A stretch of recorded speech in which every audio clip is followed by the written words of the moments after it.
आजचा भाग खूपच भारी आहे. म्हणजे कसं भावनाने त्या सिद्धूला त्याच्याच प्लॅनमध्ये अडकवलंय ना, ते आजच्या भागात पाहायला मिळणार आहे. तर हा व्हिडिओ शेवटपर्यंत नक्कीच बघा.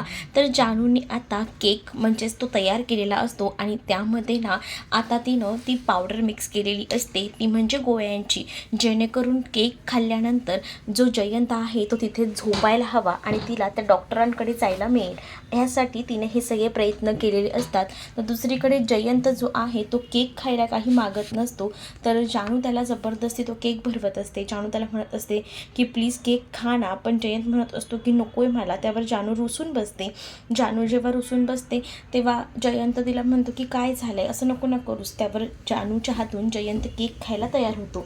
तर जानू आता त्याला एक एक करून केक भरवत असते आणि जेव्हा जानू त्याला केक भरवते ना, तेव्हा आता जयंत तिच्या हातून तो केक एकदम आनंदाने खात असतो. जयंतला त्यामध्ये काही आहे की नाही हे सुद्धा माहिती नसतं. त्यामुळे जयंत एकदम आनंदाने तो केक संपवतो. पण त्याच वेळेला आता अचानकपणे जयंतला झोप येते, कारण जयंतच्या त्या केकमध्ये जानूने त्या गोळ्या मिक्स केलेल्या असतात, जेणेकरून जयंत 3-4 तास चांगला झोपून राहायला हवा आणि तिला जे आहे ते बाहेर सटकायला मिळेल त्या डॉक्टरांकडे जायला, कारण तिने त्या डॉक्टरांची अपॉइंटमेंट घेतली होती आणि त्याचसाठी तिला हे सगळं करायचं होतं. आणि तिचा हा प्लॅन जो आहे तो सुद्धा कुठेतरी सक्सेस होत असतो. म्हणजेच जेव्हा जयंत तो केक खात असतो ना, तेव्हाच अचानकपणे त्याला झोप लागते. अगदी डायनिंग टेबलवरच तो पेंगायला लागतो. तर जानूला हे दिसतं. जानू विचार करते की चला, जयंत असा पेंगायला लागला याचा अर्थ जयंतला आता झोप येते, तो जागेवरच झोपतो. तर जानू त्याला उचलते आणि जानू जे आहे ती त्याच्या हाताला धरून आता त्याला इथे असणाऱ्या सोफ्यावर कसंबसं झोपवते. आणि त्यानंतर ती विचार करते की हा जयंत तर झोपला आहे, चांगलीच आयती संधी मला साधून आलेली आहे, मला जे हवं होतं ते शक्य झालं आहे, असाच ती विचार करते. आणि ती म्हणते की आता वेळ घालवून चालणार नाही, आपण लवकरात लवकर डॉक्टरांना भेटायला जायला हवं. आणि असं विचार करून ती तसंच जयंतला झोपवते, आपली बॅग घेते आणि तातडीने त्या गोडबोले डॉक्टरांकडे जायला निघते. दुसरीकडे आता सिंचना, त्याचसोबत हरीश आणि संतोष यांनी लक्ष्मी आणि त्याचसोबत श्रीनिवास आजींना आतमध्ये बोलवलेलं असतं आणि त्यांना विचारलेलं असतं की तुम्हाला आता कोणत्या टीममध्ये जायचं आहे. संतोष म्हणत असतो की मी करता आहे या घराचा, त्यामुळे तुम्ही माझ्याच टीममध्ये या. तर दुसरीकडे मात्र सिंचना जी असते ती म्हणत असते की आई आणि बाबा तुम्ही इथे या. तसंही तिकडे वीणाला जेवण बनवता येतं, इकडे जेवणाची तुटवडा आहे, मग तुम्ही जेवण बनवू शकता, असं देखील सिंचना बोलते. त्यावर मात्र लक्ष्मी म्हणते अच्छा, म्हणजे तुम्हाला घरकामाला बाई हवी आहे म्हणून तुम्ही मला तुमच्यामध्ये निवडताय का, असं सिंचनाला डायरेक्ट लक्ष्मी म्हणते. त्याबरोबर सिंचना म्हणते की नाही आई, तसं काही नाही, सहज म्हणून तुम्हाला म्हटलं की तुम्ही आमच्या टीममध्ये या. परंतु इथे मात्र लक्ष्मी आजी आणि त्याचसोबत श्रीनिवास यांनी ठरवलेलं असतं की काही झालं तरीसुद्धा यांच्या टीममध्ये सहभाग घ्यायचा नाही, जे काही आहे ते सेपरेट आपलं आपलं करायचं. तर संतोष म्हणतो की ठीक आहे, तुम्हाला जर सेपरेट तुमचं करायचं असेल ना, तर स्वतःचा खर्चही स्वतः करायचा, आमच्याकडे 1 रुपयाही मागायचा नाही. देखील आता संतोष जो आहे तो लक्ष्मीला बोलतो. लक्ष्मीला अजून त्या संतोषकडनं कसली अपेक्षा होती, तिला माहिती आहे की हा कसा आहे, त्यामुळे ती सुद्धा त्याच्यासोबत वाद घालत नाही. पण तिला ना खरं तर खूप जास्त वाईट वाटतं, कारण अगदी रक्षाबंधन आलेलं असतं आणि ह्यांची जी काही घरात 2 वाटे झालेली असतात, भांडणं चालू असतात ना, ते कुठेतरी लक्ष्मीला नको नको वाटत असतात. पण काय बोलणार या मुलांच्या समोर, या मुलांनी स्वतःच्या वाटण्या करायच्याच ठरवल्यात म्हटल्यावर, म्हणूनच आता ती काहीच बोलत नाही, ती शांत असते. पण या गोष्टी वीणालाही पटत नसतात. पण वीणा तरी बिचारी काय बोलणार, कारण तिच्याकडे कोणताही ऑप्शन नसतो ना. संतोष आणि जो हरीश जो आहे त्यांनी ज्या काही वाटण्या केलेल्या असतात त्यामध्ये तिला सुखातच राहावं लागणार असतं. दुसरीकडे आता जानू जी आहे ती आणि ती आता घराबाहेर पडलेली असते, कारण तिला घराबाहेर पडणंसुद्धा तितकंच गरजेचं असतं, कारण घरात जर ती राहिली तर प्रॉब्लेम होऊ शकतो. तिला डॉक्टर गोडबोले यांना भेटायचं असतं आणि ती आता डॉक्टर गोडबोले इथे जाऊन पोहोचलेली असते. मालिकेत एक नवीन एंट्री झालेली असते, ती म्हणजे डॉक्टर गोडबोले यांची. तर डॉक्टर गोडबोले यांना जानू जयंतची केस सगळी सांगते. त्यावर जानूला ते म्हणतात की माझं तुम्ही एक काम करा, मी सांगतोय ना त्या पद्धतीने तुम्ही एक फॉलो करा. आणि जानूला एक कागद ते देतात आणि जानूला ते सांगतात की ह्या कागदाचा गोळा करा आणि तुम्हाला मी डस्टबिनसुद्धा देतो, ह्या डस्टबिनमध्ये तुम्ही इथे बसून ना तो कागद फेकून मारा आणि मला बघायचंच आहे की तो परफेक्ट त्या डस्टबिनमध्ये जातो का, असं देखील आता ते जानूला म्हणत असतात. तर जानू म्हणते की सर हे काय आहे, पण जानूला ते म्हणतात की तुम्ही करा तर सही, म्हणजे मी तुम्हाला सांगतो काय आहे आणि काय नाही ते. आणि त्याच वेळेला आता जानू जो आहे तो कागदाचा गोळा करते आणि त्या डस्टबिनमध्ये समोर असलेल्या फेकायचा प्रयत्न करत असते. तिला आता जयंतची केस लवकरात लवकर सॉल्व करायची असते. जयंत जो काही वेड्यासारखा वागत असतो ना, त्यासाठी ती उपचार घ्यायला तिथं गेलेली असते. आणि दुसरीकडे मात्र जेव्हा ती उपचार घ्यायला जाते तेव्हा मात्र तिला सांगितलेलं असतं की तुम्ही हा पेपर फेका. जानूला हे जमत नसतं, जानूला हे सगळं अवघड वाटत असतं, कारण जो काही डस्टबिन ठेवलेला असतो तिथपर्यंत तिचा नेमही लागत नसतो. पण त्यावेळेला जेव्हा ती पूर्णपणे जोर लावते आणि तेव्हा जाऊन 10 वेळा जेव्हा ती करते तेव्हा जाऊन तिचा तो गोळा जो आहे तो परफेक्ट तिथे त्या डस्टबिनमध्ये पडतो. तर त्यावेळेला ती म्हणते की हे सगळं काय आहे सर, मला सांगाल का. त्यावर तिला तो सांगू लागतो की हे असंच असतं, आपण जर एखादी गोष्ट ठरवली ना तर जिद्द असेल तर ती आपण करू शकतो आणि तुमचंसुद्धा तसंच आहे, म्हणूनच तुम्हाला मी हे सगळं काही सांगतो आहे. तुमची केस मी ऐकली, मी आदित्यचा चांगला मित्र आहे असं देखील ते सांगत असतात. आणि त्याच वेळेला आता जयंत तुमचा नवरा आहे तर तुम्ही त्याला ट्रीटमेंट करायचं सांगताय, पण जर तुम्ही म्हणताय त्या पद्धतीने त्याने ट्रीटमेंटला यायलासुद्धा हवं, तर तुमच्या मिस्टरांना या सगळ्याबद्दल माहिती आहे का, असं देखील आता विचारलं जातं. आणि जेव्हा हे सगळं काही जानूला विचारलं जातं तेव्हा जानू नाही असं म्हणते, कारण जयंतला याबद्दल काहीच माहीत नसतं. आणि जयंतला जरी माहिती असलं तरी थोडी ना जयंत या ट्रीटमेंटसाठी सपोर्ट करणार आहे जानूला. त्यामुळे जानू आता सांगते की नाही, याबद्दल काहीच माहिती नाही आहे त्याला.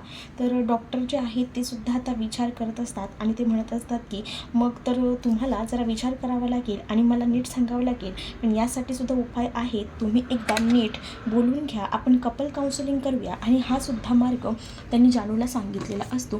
तर जेव्हा जानूला ते हा मार्ग सांगतात तेव्हा जानू जो आहे तो या गोष्टींचा विचार करत असते. दुसरीकडे सिद्धूने आता आदित्यला कॉल केलेला असतो आणि आदित्य आता सिद्धूला म्हणत असतो काय मग कसं चाललंय भावा. त्यावर सिद्धू सांगतो की एकदम भारी, तुला माहिती आहे का आता भावना मॅडम आहेत ना माझी खूप जास्त काळजी घ्यायला लागलेल्या आहेत, म्हणजे त्यांना ना माझ्याबद्दल एकदमच असं एकदम मनापासून काही ना काही वाटायला लागलेलं आहे, असं देखील आता सिद्धू जो आहे तो बोलत असतो. आणि जेव्हा सिद्धू हे सगळं काही बोलतो तेव्हा मात्र आता तिथं उभं राहून खरं तर भावनानं सगळं ऐकलेलं असतं. हे सुद्धा आता सिद्धूला माहीत नसतं, सिद्धूची मेमरी लॉस झाली आहे आणि तो हे सगळं नाटक करतोय, हे सगळं काही त्यानं त्याच्यामध्ये बोललेलं असतं.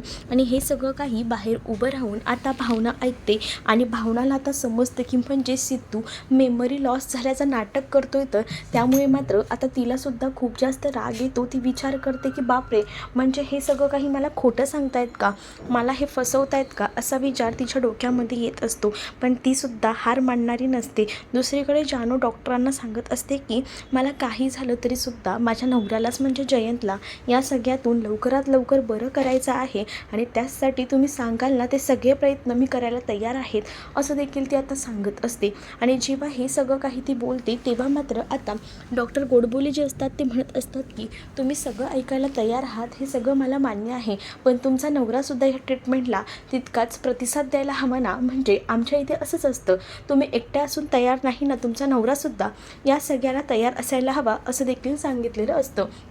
त्यामुळे आता डॉक्टरसुद्धा जानूला चांगलं सजेशन देतात. आणि जेव्हा डॉक्टर जानूला सजेशन देतात तेव्हा जानू जी आहे ती आता विचार करू लागते आणि तिला आता समजतं की नाही, आपण जे आहे ते डॉक्टर म्हणतायत त्याप्रमाणे जयंतला या सगळ्यासाठी तयार करायला हवं. खरं तर मित्रांनो, आज माझा आवाज खरंच खूप स्लो येत असेल, पण त्यासाठी खरंच सॉरी. खरं तर मला तब्येत बरी नसतानासुद्धा मी रेकॉर्डिंग करते, थोडं समजून घ्या. जानूलासुद्धा डॉक्टरांचं म्हणणं पडतं. तर दुसरीकडे मात्र भावना जी आहे ती आता सिद्धूकडे आलेली असते आणि सिद्धूला तिनं दूध आणलेलं असतं आणि ती सिद्धूला उठवायचा प्रयत्न करते. ज्या वेळेला ती सिद्धूला उठवायचा प्रयत्न करते ना तेव्हा सिद्धू पुन्हा एकदा नाटक करू लागतो आणि तो आता भावनाच्या समोर दाखवतो की त्याला बरं वाटत नाही. भावनाला सगळी काही सिद्धूची नाटकं कळलेली असतात. त्यामुळे आता भावनाने जे आहे ते अचूक सिद्धूला ओळखलेलं असतं. सिद्धू जी काही नाटकं करत असतो त्यामुळे आता भावना सिद्धूची मजा घ्यायचं ठरवते. ती म्हणत असते की अहो तुम्हाला मी दूध आणलं होतं, इतकं दूध घ्याल ना तर जरा बरं वाटेल. आणि त्याच वेळेला आता जेव्हा दूध घ्यायला तिला सांगितलं जातं तेव्हा तो नाटक करत असतो आणि म्हणत असतो की नको नको आहे, मला काहीच नको आहे. आणि त्याच वेळेला आता तो डोक्याला हात लावतो आणि त्यावेळेला इकडे मात्र जानू आता दबक्या पावलाने घरी आलेली असते. जानू जेव्हा दबक्या पावलानं घरी येते तेव्हा आता ती बघते तर काय, अजूनही तो झोपलेलाच असतो. आणि अजून जेव्हा तो झोपलेला असतो ना तेव्हा मात्र ती विचार करते की आता इतका वेळ तर ह्याला झोपून ठेवायला उपयोग नाही, आता ह्याला उठवायला हवं. आणि म्हणूनच आता ती जयंतला उठवायचा प्रयत्न करते. जयंतही तिला म्हणत असतो की काय झालं, मला अचानक कसा डोळा लागला, माझं मलाच कळलं नाही. त्यावर जानू म्हणते की दुपारी झोप लागल्यामुळे असंच असतं, पण तू काळजी करू नको, तुझं डोकं जास्त दुखत असेल ना तर मी तुला डोकं दाबून देते, जास्त त्रास होतोय का, असं देखील जानू जी आहे ती आता म्हणत असते. जानू ज्या वेळेला हे सगळं काही म्हणते तेव्हा मात्र आता जयंत विचार करतो की खरंच मला झोप लागली, पण जानू माझी किती काळजी करते. त्याला हे सुद्धा माहीत नसतं की जेव्हा तो झोपला होता तेव्हा जानू बाहेरही जाऊन आलेली आहे, हे सुद्धा त्याला कळत नसतं. तर दुसरीकडे जानू जी आहे ती तेल गरम करायला जाते तर लक्ष्मी जी आहे तिनं हरीश आणि संतोषला बाहेर बोलवलेलं असतं. हरीश आणि संतोषला ती आता म्हणत असते की माझं जरा तुमच्याकडे काम आहे, प्लीज तुम्ही उद्याचा दिवस माझं ऐकाल का, उद्या रक्षाबंधन आहे आणि मला म्हणूनच असं वाटतंय घरात ज्या काही वाटण्या केलेल्या आहेत म्हणजे दोन भाग केलेले आहेत ते उद्याच्या दिवस तर तुर्तास तुम्ही थांबवा. कारण मला असं वाटतंय की हे सगळं जानू आणि भावनाच्या समोर यायला नको. मंगलही येईल पण मंगलला काही फरक पडणार नाही, पण मला माहिती आहे यात सगळ्याचा त्रास जानू आणि भावनाला जास्त होणार आहे आणि म्हणूनच मी सांगते की प्लीज हे सगळं थांबवा. पण दोघंही जण ऐकायला तयार नसतात. ते म्हणत असतात की नाही, एकदा का आता आपलं हे झालेलं आहे ना तर यामध्ये कोणतेही बदल होणार नाही, तसंही मी जो केला आहे तो हिशोब बरोबर आहे, असं देखील संतोष जो आहे तो आता म्हणत असतो. हरीशही म्हणतो की मी आता पुन्हा हे सगळं विस्कटेन तर सिंचनाला या सगळ्याचा त्रास होईल, त्यामुळे मी माझ्या ह्याच्यामध्ये कोणतेही बदल करणार नाही आहे, असं देखील आता हरीशने एकदम ठणकावून सांगितलेलं असतं. त्यामुळे बिचाऱ्या लक्ष्मीलाच आता खूप जास्त नाईलाज होतो. ती सुद्धा विचार करते की आता काय उपयोग आहे, ही दोन्ही पोरं जर ऐकत नसतील तर आपल्यालाच आता या सगळ्याचं रक्षण करावं लागणार आहे. कारण ह्या दोघांना जरी कळत नसेल, ह्यांनासुद्धा बहिणींची काळजी नसेल, किंमतही नसेल, तर ह्यांच्यासमोर मी भुकून काय उपयोग आहे, हे सुद्धा मनाला कुठेतरी आता वाईट जे आहे ते लक्ष्मीला वाटतं. आणि ह्या दोघांनाही काहीच फरक पडत नसतो की बहिणींना काय वाटेल, रक्षाबंधनला त्या येणार आहेत तर. म्हणूनच आता लक्ष्मी स्वतः माघार घ्यायचं ठरवते आणि ती म्हणत असते की काय उपयोग आहे तुमच्याशी भांडून बोलून, माझं जे आहे ते मी ठरवलं आहे ते तसंच करेन. तर दुसरीकडे मात्र आता जानू एकदमच खुश असते आणि ती आता जयंतच्या डोक्याला तेल लावून देत असते. जयंतच्या डोक्याला जेव्हा ती तेल लावून देत असते तेव्हा आता जयंतला खूप छान वाटत असतं. जयंत जो आहे तो म्हणत असतो की खरंच जानू आज मला खूप रिलॅक्स वाटतंय, इतकं भारी वाटतंय ना की आज तुला खुश करायचं बंद करते, तुला काय हवं आहे ना ते माग, मी तुला लगेच देईन, असं देखील आता तो म्हणत असतो. आणि जेव्हा हे सगळं काही तो म्हणतो ना तेव्हा मात्र आता जानू म्हणते की चालेल, तू असं जर बोलणार असेल तर मला एक गोष्ट हवी आहे, मला देशील का. तर जयंत म्हणतो की कोणती गोष्ट. तर जानू त्याला म्हणते की मला ना आपण ना एक गोष्ट काम करूया का, तुलाही तसाही त्रास होतो, तू कधीही चिडचिड करतोस, तुलाही त्रास होतोय, मलाही होतोय, त्यामुळे आपण ना कपल काउन्सिलिंग करायचं का, त्याच्याने ना खरंच खूप बेनिफिट मिळतो आणि त्याचमुळे तुझंसुद्धा हे जे चिडचिड करणं, रागवणं, रुसणं जे आहे ना यामध्ये सुद्धा बरेच बदल होतील, मग करायचं का आपण हे कपल काउन्सिलिंग. हे सगळं म्हटल्यानंतर इकडे मात्र आता जयंतला प्रचंड राग येतो आणि जयंत जो आहे तो म्हणत असतो म्हणजे तुला काय म्हणायचं आहे जानू, म्हणजे माझ्या डोक्यावर परिणाम झाला आहे, मी वेड्यासारखं वागतोय, असं काहीसं म्हणायचं आहे का तुला. तू हे जर काही म्हणणार असशील ना तर हे खूप जास्त चुकीचं आहे. हां प्लीज हे सगळं काही ना बोलायचं थांबव, पहिलेच मी तुला सांगतो. आणि असं बोलून तो आता जानूला शांत बसायला सांगत असतो. जानूला तो म्हणतो की तुला काय मूर्ख वगैरे वाटतो का, माझ्या डोक्यावर परिणाम झाला असं वाटतंय का, तर तुझा गैरसमज आहे, मी असं काहीच करणार नाही आहे, मी व्यवस्थित आहे, तू उगाच नाही या सगळ्याचा चुकीचा अर्थ काढू नकोस, असं देखील जयंत जो आहे तो जानूला रागवून खूप जास्त चिडून बोलत असतो. त्यामुळे बिचाऱ्या आता जानूला शांतच बसावं लागतं, तिच्याकडे कोणताही पर्याय जो आहे तो आता उरलेला नसतो. तिला आता शांत राहण्यापासून काहीच ऑप्शन नसतो, ती म्हणून शांत राहते.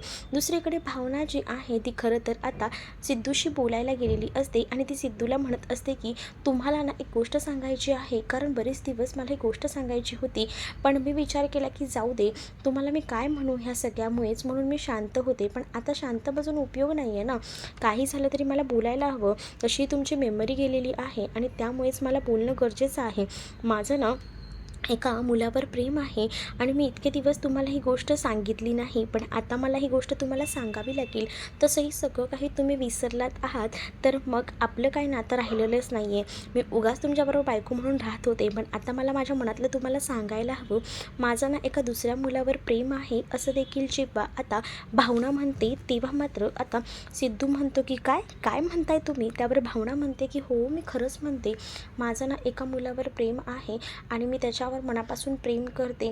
तर त्या मुलाचं नाव काय आहे असं बोलून आता सिद्धू तिला विचारतो. सिद्धूला तर मोठा धक्काच लागतो. तो म्हणतो की काय, मी तर नाटक करत होतो आणि हे सगळं काही मलाच सहन करावं लागतंय का. तर भावनासुद्धा मस्त नाटक करत असते आणि तिला ना सिद्धूला ह्या सगळ्यात अडकवायचं असतं. तर सिद्धू जो आहे तो म्हणतो की तुम्ही कोणत्या मुलाच्या प्रेमात आहात. तर सिद्धूला ती म्हणते की मी ना मिस्टर गाडे पाटील त्यांच्या प्रेमात आहे. तर त्यावर सिद्धू म्हणतो की झाला ना लोचा, आता केला ना गोंधळ, आता काय करायचं, असा विचार तो आता करत असतो. कारण त्याच्याकडे ना आता दुसरा कोणताही पर्याय उरलेला नसतो. तर भावना जी आहे ती म्हणत असते की मी ही गोष्ट तुम्हाला आधी सांगणार होते, पण आपला संसार व्यवस्थित सुरळीत सुरू होता, म्हणून म्हटलं की जाऊ दे, उगाच कशाला नाही या सगळ्यामध्ये प्रॉब्लेम क्रिएट करायचे, म्हणूनच मी शांत होते. पण तुम्हाला हे सांगणं गरजेचं वाटतं आहे आता मला. माझं खरंच त्यांच्यावर खूप प्रेम आहे आणि मी विचार करते की त्यांच्यासोबतच पुढे संसाराच्या ज्या काही गोष्टी आहेत त्या कराव्या. मग काय करू मी, सांगा ना मला, असं देखील ती मुद्दामून आता म्हणत असते. आणि जेव्हा हे सगळं ती काही म्हणत असते, तेव्हा मात्र आता इथे असणाऱ्या त्या सिद्धूचं तोंड पाहण्यासारखं झालेलं असतं. तो तर आता एकदम चकित होऊन पाहत असतो. तर भावना म्हणत असते की काय झालं, काय बोलताय ना. तर आता सिद्धू जो आहे त्याने तर डोक्याला अक्षरशः हात लावलेला असतो आणि तो म्हणत असतो की हे सगळं काय काय आणि तो बोलतो माझं डोकं खूप जास्त दुखतंय. तर भावना म्हणते की काय झालं डोकं अचानक दुखायला, काही होते का तुम्हाला. आता त्याला हे करायचं असतं की आता त्याला दाखवायचं असतं की नाही, माझी मेमरी पुन्हा आली आहे, म्हणून त्याचं नाटक सुरू असतं. तर भावनाला या सगळ्याबद्दल माहिती असतं आणि तो लगेचच भावनाला म्हणतो, तुम्ही त्याच ना भावना मॅडम, मी बरोबर बोलतो आहे ना, तुम्ही भावना मॅडमच आहात ना. असं बोलून तो मुद्दामून जो आहे ना, तो आता त्याची मेमरी परत आलं आहे असं तो नाटक करू लागतो. तर भावना म्हणते की हो, मीच तुम्हाला आठवतं आहे का सगळं. तर सिद्धू म्हणतो की हो, मला आता आठवायला लागलं आहे सगळं. सिद्धूने आता हे जे काही नाटक केलेलं असतं ना, त्यामुळे मात्र आता जी भावना जी आहे ती मात्र चकित झालेली असते. कारण ज्या काही नाटकामध्ये ती त्याला अडकवायला चाललेली असते, त्यामुळे आता त्याने स्वतःची जी काही पोलखोल असते ती केलेली असते आणि त्यामुळे तो आता सांगतो की मला सगळं आठवतं आहे. त्यामुळे आता भावनाला स्वतःचंच हसू येतं, कारण तिने जे काही ठरवलं होतं ते तर तिचं आता साध्य झालेलं असतं. त्यामुळे ती खूप जास्त हसत असते आणि तिला खरं तर त्या सिद्धूकडे बघून हसू येत असतं, कारण तिने ना त्याला चांगलंच अडकवलेलं असतं. त्याला वाटत असते की आपणच या सगळ्यामध्ये माहीर आहोत, पण या सगळ्यामध्ये खरंच भावना बाहेर निघालेली असते आणि भावनाने सिद्धूची पोलखोल एकदम भारीमध्येच केलेली असते. तर दुसरीकडे मात्र आता पाहायला मिळतं, जी जानू असते तिनं आता एक वही केलेली असते आणि ती वही जी आहे ती आणून जयंतकडे देते आणि ती म्हणत असते की आजपासून आहे ना, आपण असं करायचं की या वहीमध्ये ना आपल्या आयुष्यात जे दिवसभरात काय काय घडतं ना, ते सगळं काही लिहायचं. म्हणजे कसं, ही वही आपल्यासाठी स्पेशल असेल असं देखील ती म्हणते. आणि त्यावर जयंतसुद्धा तयार होतो. जयंत म्हणतो की बरं ठीक आहे, पण खरं तर ना हे सगळी आयडिया ना जानूला विश्वापासूनच आलेली असते. म्हणजे विश्वा आणि त्यासोबत जानूने सुद्धा असा सेम प्रसंग एकत्र घालवला होता आणि तिला हे सगळं काही आठवतं. त्यामुळे आता विश्वा आणि जानूने सुद्धा अशी डायरी लिहिलेली असते. त्यावेळेला विश्वालासुद्धा तिनं डायरी बघायला मागितलेली असते, पण विश्वाने काही तिला डायरी दिलेली नसते आणि त्यामुळेच आता जानूने आपली डायरी मात्र विश्वाला वाचायला दिलेली असते. त्यामुळे विश्वा जो आहे तो खूप जास्त खुश असतो आणि विश्वाने ती वाचल्यानंतर विश्वाने ज्या काही गोष्टी ऐकलेल्या असतात त्या जानूच्या डायरीमध्ये, त्यामुळे तो तिच्या सगळ्या इच्छा पूर्ण करायला तयार असतो आणि तो म्हणतो की तुझ्या सगळ्या इच्छा पूर्ण होतील बालिके. आणि असं बोलून त्यानं तर आता तिला एकदम खुश केलेलं असतं. पण जानू जेव्हा त्याच्याकडे डायरी मागते ना त्याची बघायला, तर जानूला मात्र त्यानं काही डायरी वगैरे बघायला दिलेली नसते. जानू म्हणत असते की अरे दाखव ना, मी कशी तुला दाखवली, आपण दोघं फ्रेंड्स आहोत ना, तू माझा बेस्ट फ्रेंड आहे म्हणूनच तर मी तुला दाखवली ना, मग तू सुद्धा मला डायरी दाखवायला हवी. परंतु जानूला तो काही डायरी दाखवत नाही. त्यामुळे खूप जास्त वाईट जे आहे ते जानूला वाटतं. पण जानू जी आहे ती रागवून आता तिकडनं निघून जाते आणि जेव्हा जानू जी आहे ती रागवून तिकडनं निघून जाते तेव्हा विश्वा आपली डायरी वाचू लागतो. खरं तर विश्वाने ना त्या डायरीमध्ये जानूसाठी सगळं काही लिहिलेलं असतं. म्हणजे त्याचं जानूवर किती प्रेम आहे, काय त्याने भविष्यात विचार केला, या सगळ्याबद्दल त्यामध्ये त्यानं लिहिलेलं असतं.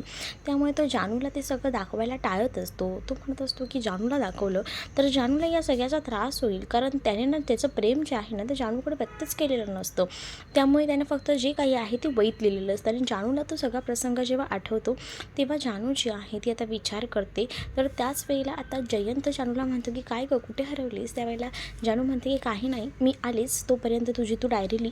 तर दुसरीकडे जयंत जो आहे तो डायरी लिहित असतो आणि त्यामध्ये जानूनं त्याला बऱ्याच गोष्टी लिहिण्यासाठी सांगितलेल्या असतात. तर त्या पद्धतीने जयंत जे आहे त्या सगळ्या गोष्टी लिहित असतो आणि त्याला आता जे काही गोष्टी आवडत नाही त्या सगळ्या लिहित असतो. म्हणजेच त्याचं जानूवर प्रेम आहे, पण त्याला तिच्या घरातली लोकं आवडत नाही, ती जे काही वागते ते आवडत नाही. त्यासोबत बऱ्याच गोष्टी तो सगळं काही लिहितो. तिच्या घरच्यांचा प्रॉब्लेम आहे, या सगळ्या गोष्टी त्या डायरीत त्याने लिहिलेल्या असतात.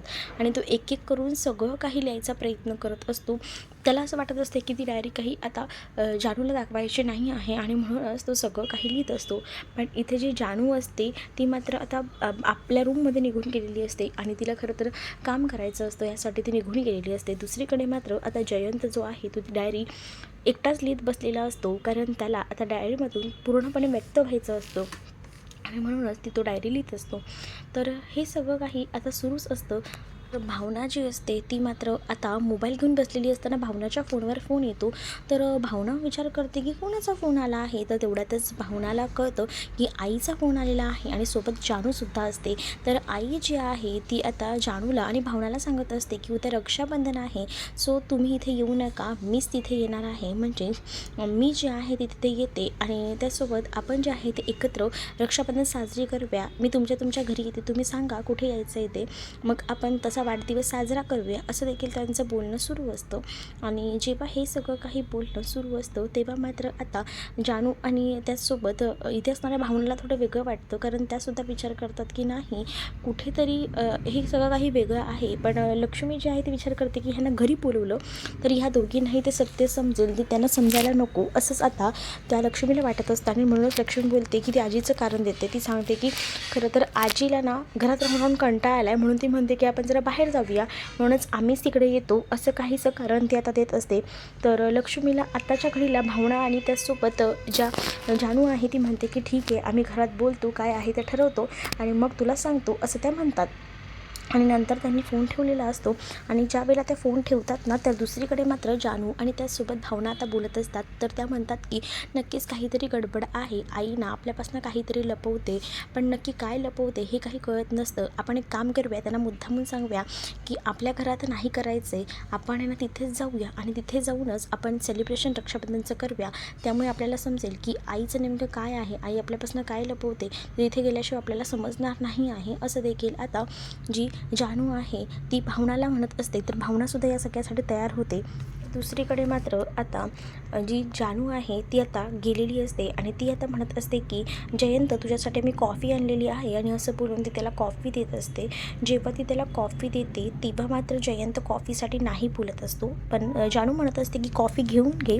तर दुसरीकडे मात्र आता जयंतची डायरी जी लिहिलेली असते ती जानूला वाचायची असते. जयंत नाही म्हणत असतो. जयंत म्हणतो की अशी पर्सनल कुणाची डायरी वाचायची नसते, पण जानू म्हणत असते की आपल्या दोघांचं काय वेगळं आहे, आपण दोघं एक आहोत, त्यामुळे तुझी डायरी मी वाचू शकते. जयंतला तर टेन्शन येतं, कारण जयंतने त्याबद्दल जानूबद्दलसुद्धा लिहिलेलं असतं, त्याशिवाय तिच्या घरच्यांबद्दलसुद्धा लिहिलेलं असतं. त्यामुळे कुठेतरी त्याला काळजी वाटत असते. आता जानू डायरी वाचली तर त्यामुळे तो टेन्शनमध्ये आलेला असतो. तर जानू जेव्हा डायरी वाचेल तेव्हा नेमकं काय होईल हे पाहणं खूपच इंटरेस्टिंग ठरणार आहे. तुम्ही जर आपल्या चॅनलवर नवीन असाल तर आपल्या चॅनलला नक्की सबस्क्राईब करा. चला तर मग भेटूया पुढच्या भागामध्ये. तोपर्यंत टाटा, बाय.